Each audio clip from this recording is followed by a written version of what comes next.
Please join me in welcoming Representative Brian Baird as I present him with our 2008 Policymaker of the Year Award.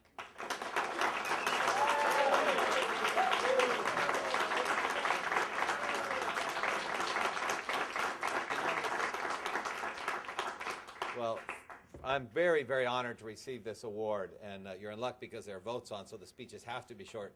I want to thank Andrew Dorman on my staff, who's busy taking a picture, but Andrew has been a real stalwart staff member on this. I am so excited to be here with you because I so believe in what you're doing. In Capitol Hill, you need champions for what you do. If you come by and lobby, etc., but there's no energized focus to push your agenda, the agenda falls, frankly, along the way with so many other agendas. And I'm such a passionate believer in career and tech education that I realized we needed a caucus. And part of the motive for that was the current administration, as you know, all of you know, had proposed to zero out the Perkins program. Now, that was part of...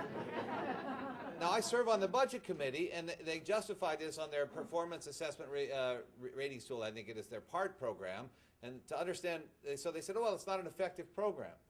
I said, well, wait a second. All the career and tech ed people I talk to say it's a tremendously effective program. How can they possibly justify it? So I went to this website. I think it's called expectmore.gov or something like that. And it turns out they had done an analysis that I first of all think was specious, but even if you accepted their data, they argued that career and tech ed had not been proven to increase the number of four-year college graduates. I'm not kidding. And I'm not making this up, and therefore it fails. Well, first of all, my experience in career and tech ed is a whole lot of people go into career and tech ed and then go on to four-year schools. But second of all, there are a lot of people who don't go on because, you know what, they're making a lot more money doing what they're doing. And we just did not have a champion for career and tech ed. And when you can have, the other thing that really is critical to us, and you can all join me in this goal. My goal, and I will know we have been effective in this effort, is this.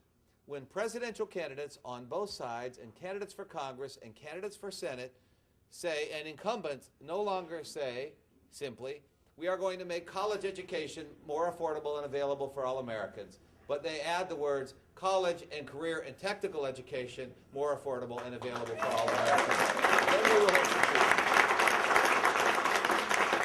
And when counselors in our secondary schools no longer come into a classroom and say, okay, everybody, how many of you plan to go to college? And if you raise your hand, you're the appointed ones, and if not, you're a piece of you-know-what. They need to come and say, how many of you want to have meaningful, fulfilling, satisfying jobs and lives where you make a decent wage and can care for your family and feel good about what you do and have a skill that is transferable and marketable? Hear, hear. That's when the hands go up. But they're not doing that now. And so I'm on sort of this one person or two person. Now with Phil, you know, it's not be a partisan issue. But it should be a political issue, and you should join me in going to town halls and pressing representatives around the country and getting your students and your faculty and your administrators. I asked I'll ask someone, I'll leave the details out. I asked someone a year ago, what if I told you you could expand the reach of your political message by 17 million by adding 2 words? And I was simplifying because with my and many of you, some of you here. So the point was, change your message to college and vocational education. You expand the reach by 17 million. That's not a political decision. It's an IQ test. And if you don't do it, how'd you fare on the IQ test? So I'm so grateful for this, and we are going to continue to work. This is the start. You should know we will pass the House budget tomorrow. It will have space in it to expand and put back the money, the Democratic budget, which I worked on, and the language is in the budget because I asked for it.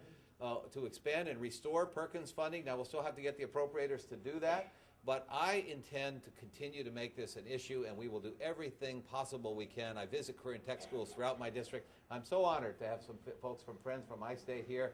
Many of you do such great work, and I'm just delighted by it. And finally, I'll just say this.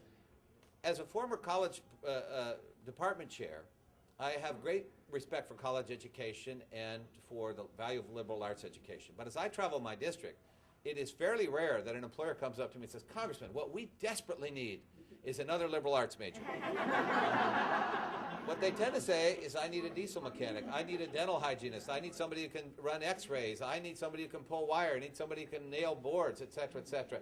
And also, and this is so important, so many times I go to classrooms and I see kids who are doing this in the regular academic classroom. and they're just uninterested, unmotivated.